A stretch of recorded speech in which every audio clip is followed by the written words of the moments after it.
these so we can make juice for the winter.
Hey guys, hindi ako sinama ni Nico. Sabi ko tutulungan ko siya. Siya na ang nag-harvest ng apple tree. So ayan na lahat ng mga na-harvest niya, oh.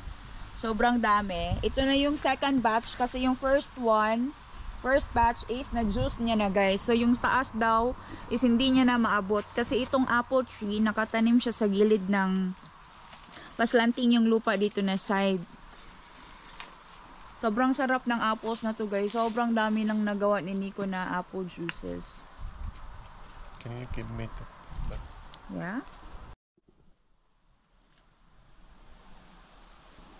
Last year, Daddy, the apple tree did not have a fruit. There was, but only few pieces. Yo. But this year, there's a lot of them. Yung apples dito sa Finland, guys, para lang tong bayabas kasi most of the houses merong apple trees. Yo, this is a very typical plant.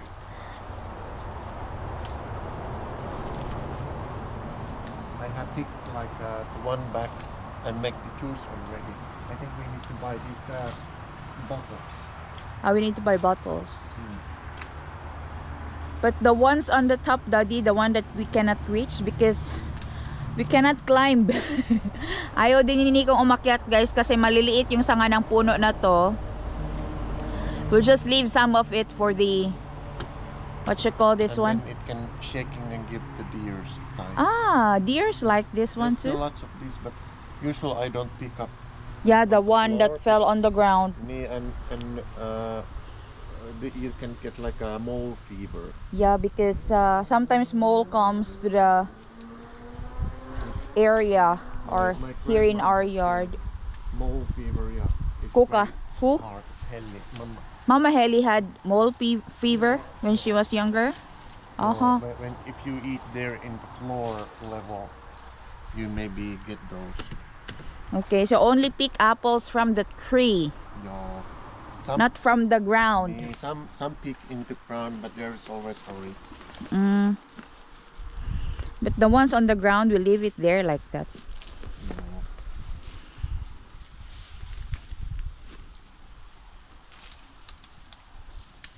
No, that's all. Diba, Daddy?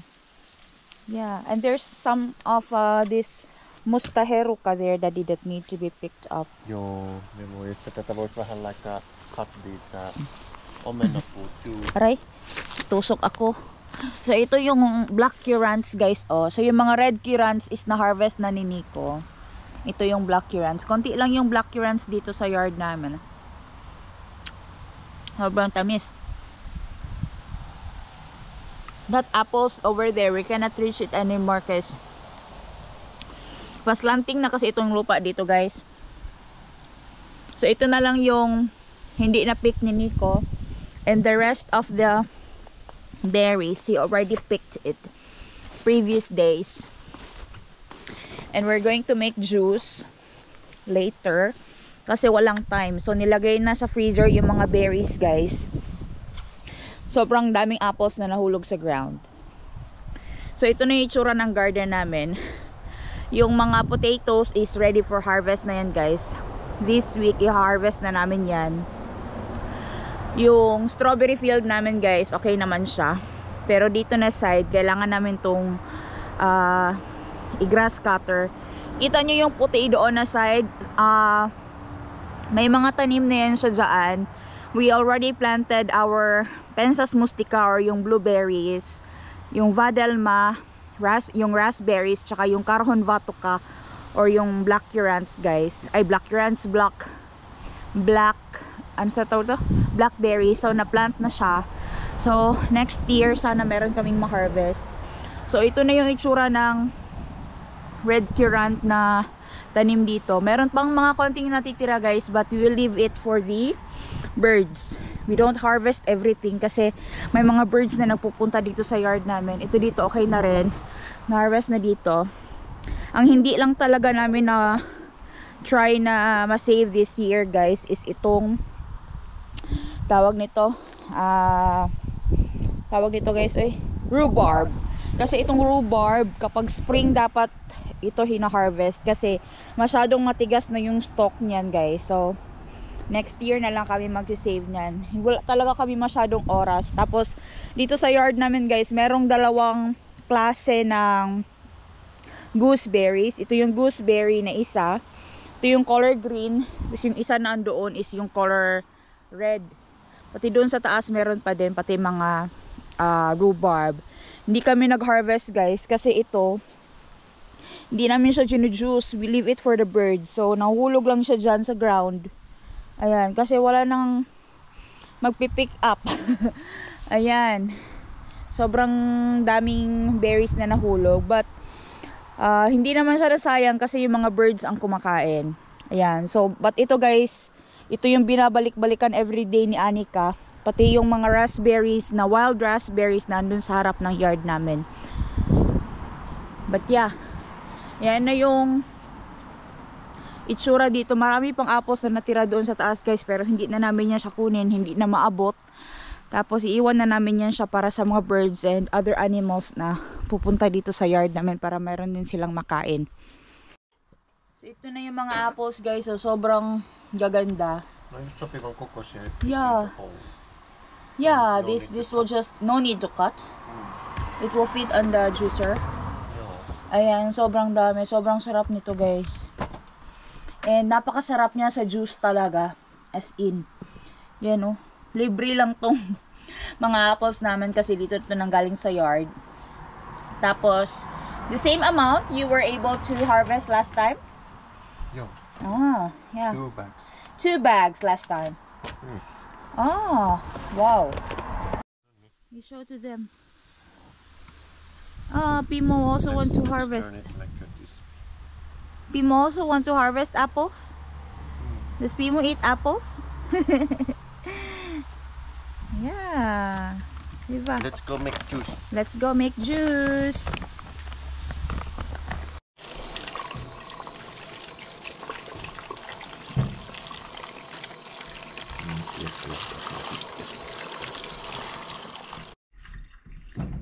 So, si Nico ang gagawa ng juice, guys. Nico's going to make juice now.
We now have a juice, so we need to drain this one because there are still pulp.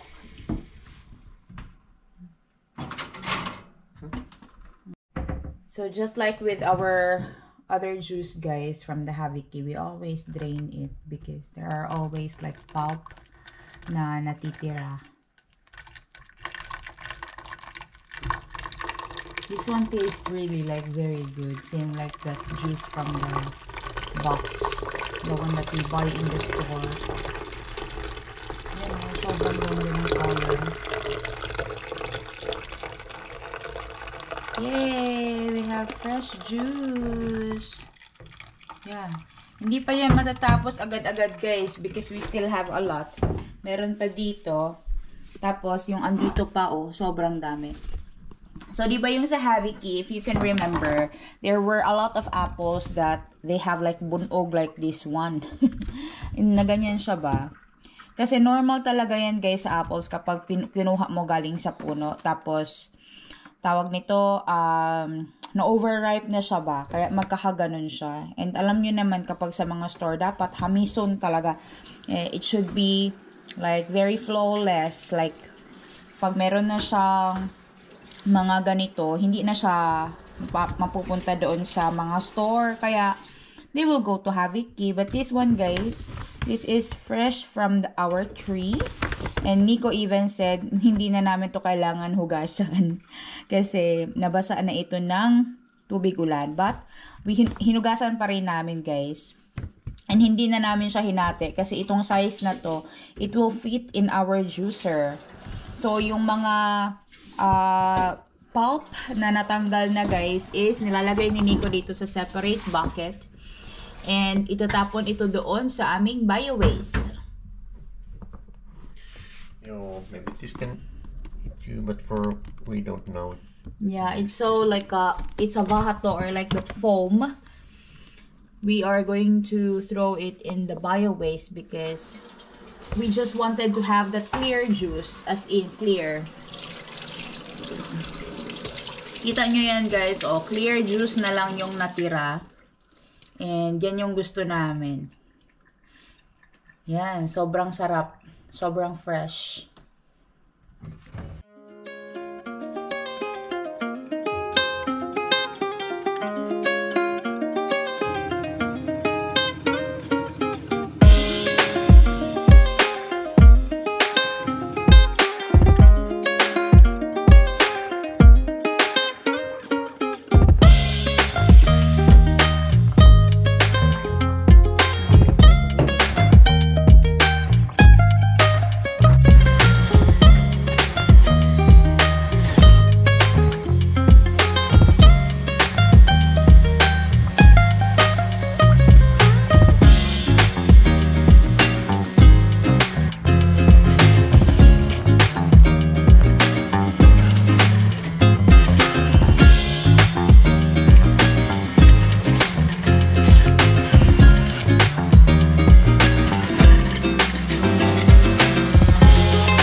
Let's try it, guys. How does it taste like? For sure, it's very good.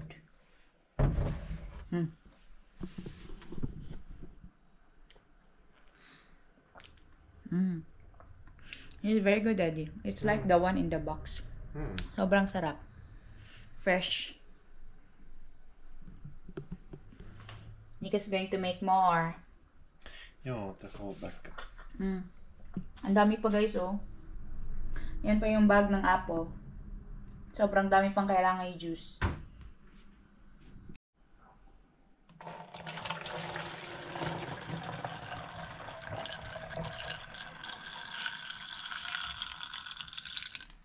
Yan.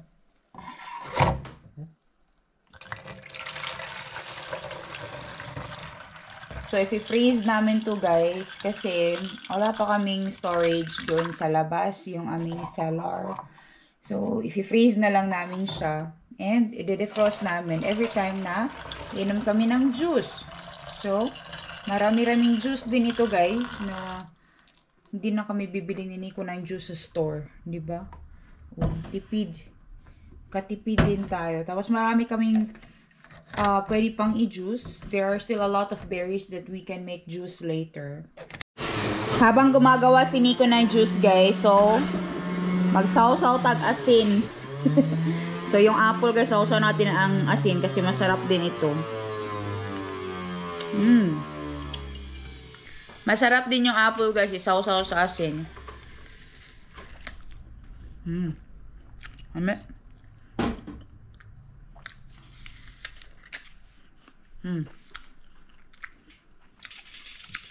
Make it, guys.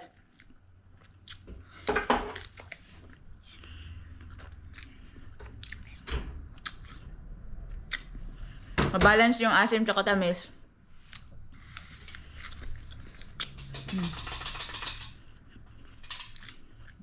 Mixing gawa sini ko ng juice, guys. Ako.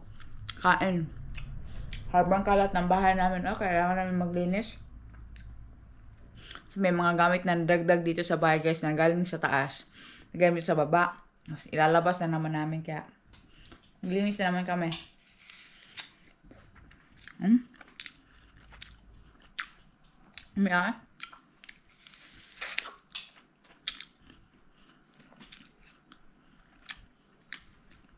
Mantap.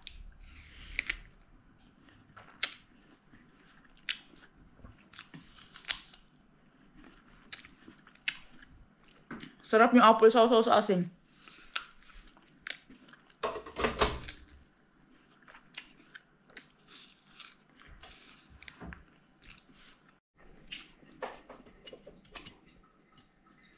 Mantap.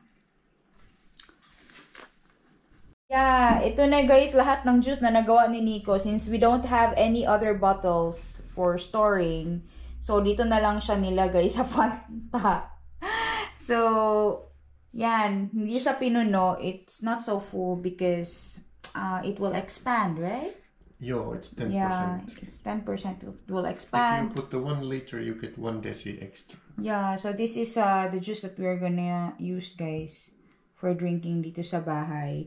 And itong iba na andito is ilalagay namin ito sa freezer. So, itong mga naka-bottles. Nilagay na ni Nico dito sa Fanta kasi ayaw na namin bumili ng bottles talaga. Meron naman pero andun kasi sa castery. But yeah, sobrang dami. And there are already other juices that's already in the freezer, right? Yo, maybe some amount of it was 1 bag. Yeah, so we have a lot of juice already from the apple trees, and this is for today. Is maybe 1.5 liters. I think this volume and this is about 3 liters. 3 liters. This is like 500. 4.5. 5. Quite a lot. About 5 or 6 liters. About 6. Yeah, it's quite a lot of juice. Plus those in the freezer, plus. Yeah, about 10 liters. More than 10. More than 10 liters of 12 juice. About. Oh, we were able to make from our apple tree. Yo. Yeah, so lalagay lang namin to sa freezer, guys. And i-defrost lang siya whenever we want to drink something. Yeah. I think we need to use this one first so we can sell the bottle. Yeah, because we don't wanna waste this bottle, guys. Kasi these bottles have panty. It has 40 cents. So I think we are going to keep this in our ref or just put in the freezer? Put the freezer, yes. In the freezer. I think it survived. Okay. It's not gonna be damaged. The bottle's not gonna be damaged. No, maybe. Yeah. Yes, we have a lot of juice. So, ganito karami yung waste, guys, ng apples na mga fiber and yung mga pulp niya na itatapon. Kasi juice lang talagang ang in-extract namin. And ito is bio-waste na ito, guys. Ganyan karami, oh. Sobrang dami yung waste din. Kasi nga, di ba, pag juicing, sobrang dami talaga ang natatapon. And merong ibang piraso dito, guys, na tinapon si Nico because it's already like damaged. Hindi na siya, sira na talaga yung bottom niya, guys, or kinagatan siya ng ibon. Kaya itatapon na namin siya. Pero konti lang, mga 3 piraso lang na buong apple na ang matatapon. Tapos yung iba kinain ko din, sinawsaw ko sa asin. Ayan. So, tapos na yung juicing ng apple namin for this season. Tapos yung hindi na lang na juice is yung aming mga berries. And we're going to do that once autumn time because as of the moment, we do not have a lot of time, guys. And usually, ganun naman talaga din dito. Kapag hindi mo kayang i-juice siya ng summer or during the picking, pwede mo siyang i-juice during autumn time. So, gagamitin namin dyan for juicing is yung mehumaya or yung juicing na ginagamitan siya ng steam. So, yun. So, kapag nagamit na kami ng stovetop namin, guys, na yung nilalagyan namin ng firewood, which also gives heating for our house, doon na namin gagamitin yun para sabay-sabay na siya, guys, and makatipid din sa kuryente. Kasi kung dito naman sa cooker namin gagamitin, so gagamit ng kuryente.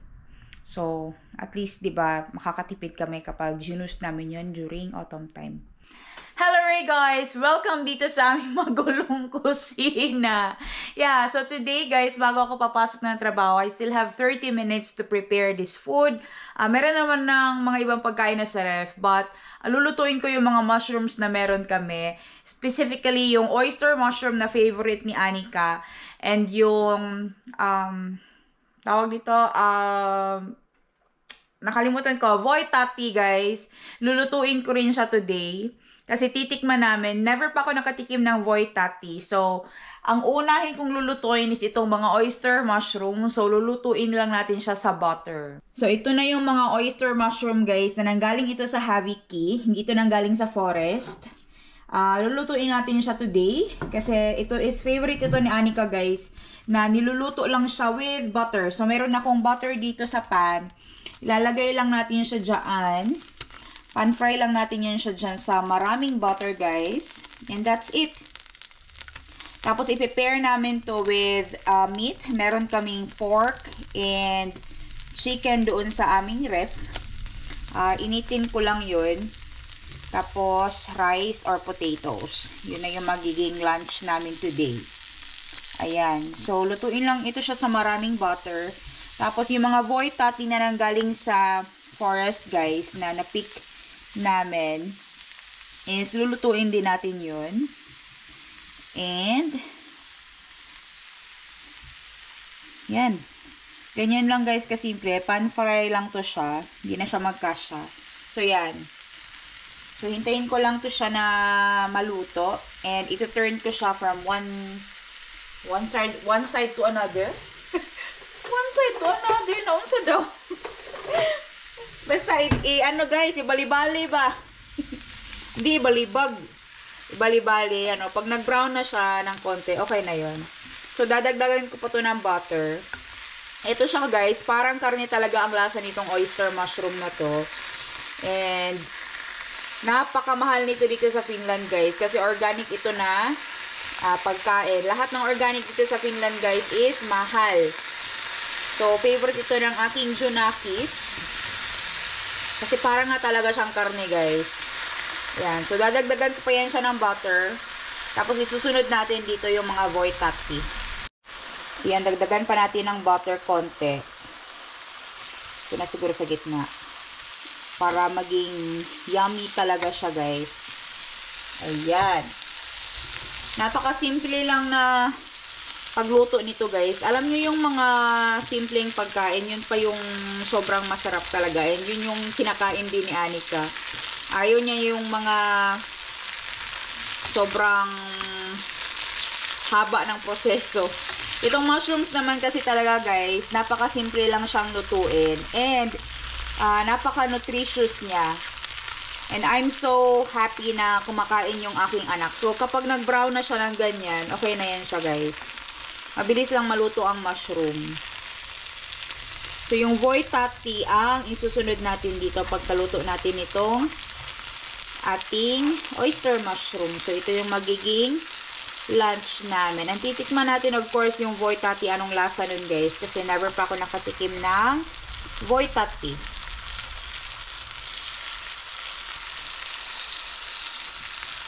Nakalimutan ko na naman anong pangalan ng voitaki sa English. Basta sticky something. Basta nakalimutan ko, guys. Ilagay ko na lang dyan sa description box anong pangalan nun sa English. But of course, it's an edible mushroom siya, guys, na nanggaling sa gubat. And titikman natin today. So, ito muna unahin natin. Pagkatapos nito is yung another mushroom. Diba? Sige na mo kung bali-bali, ani. Sige na tag-bali-bali, ani. But yan, no. Yan yung ating oyster mushroom na nanggaling sa Haviki. Titikman ko na itong voitaki. Ganyan lang. Kakarampot lang siya. Anong lasa nito? It's so good. Daddy, taste this one. This is so good mushroom.